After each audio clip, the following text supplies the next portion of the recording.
Break के बाद आपका एक बार फिर से स्वागत है। दो का दम देख रहे हैं आप। राजस्थान विधानसभा बजट सत्र के चौथे दिन की कार्रवाई अभी जारी है। आज प्रश्नकाल के साथ विधानसभा की कार्रवाई शुरू हुई। बीजेपी के चारों विधायकों का निलंबन वापस ले लिया गया। चारों विधायक बहाल हो चुके हैं। इसके बाद रीट को लेकर 2 घंटे की चर्चा का समय तय किया गया, जिसमें 1 घंटे का समय विपक्ष को अपनी बात रखने के लिए दिया गया, जबकि 1 घंटे का समय सरकार के जवाब के लिए तय किया गया। बीजेपी के सवाल पर सदन में मंत्री शांति धारीवाल ने जवाब दिया।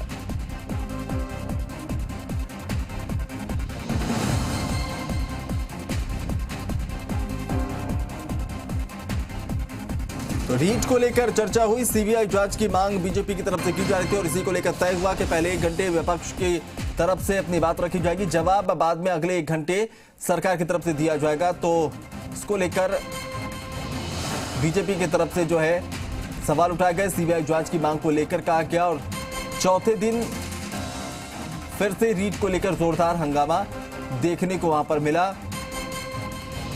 शांति धारीवाल ने विपक्ष के तमाम सवालों का जवाब दिया और इसको लेकर बाद में हालांकि फिर से सदन के भीतर बीजेपी की तरफ से नारेबाजी शुरू कर दी गई। पहले से यह माना जा रहा था कि रीट मामले को लेकर सदन में गहमा गहमी का माहौल देखने को मिल सकता है।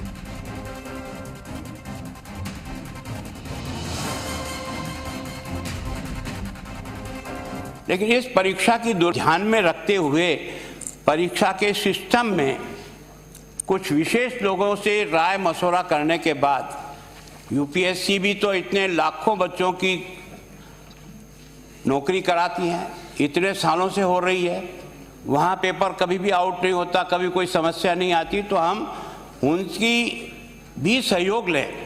हम राजस्थान में इतनी बड़ी परीक्षा को किस ढंग से कराएं जिसके कारण से इस प्रकार की स्थिति आकर क्या आपके पास ऐसे सबूत हैं कि जिस पे जांच की जा सकती है? आप नाम ले रहे हो फलाने का, इसका, ऊंचा, ये वो, है क्या सबूत आपके पास? कोई सबूत हो तो एसओजी को दे दीजिए। अगर वो जांच नहीं करे, जांच बदलना की मांग अगर आप करते हैं तो बिल्कुल वाजिब है।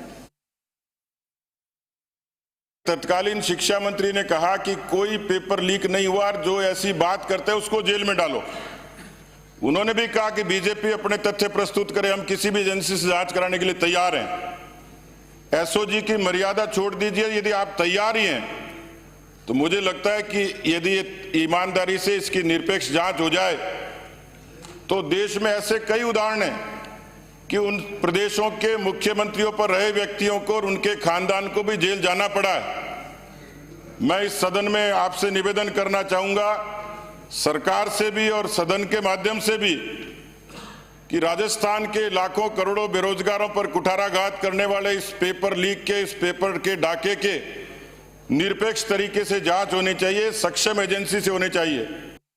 मैं उनसे आग्रह करना चाहता हूं कि जो मामला सब जुडिस है, हमारे नियमों में ये प्रावधान है, नियम 50(2)(7), नियम 131(2)(7), नियम 33(2)(7), इन सब में ये प्रावधान है कि जो मामला हाई कोर्ट में 28 तारीख को 2 रिटों के माध्यम से लंबित है, उसके ऊपर यहाँ सदन में कोई चर्चा नहीं की जा सकती। इनको चाहिए तो ये था कि ये सुझाव देते कि आइंदा आप परीक्षा करें तो इसको इतना फुल प्रूफ सिस्टम से करें ताकि कोई भी व्यक्ति, कोई भी गैंग उसमें कहीं भी किसी भी प्रकार से पेपर लीक नहीं कर सके। इनके सुझावों को मैं अभी भी आमंत्रित करता हूं।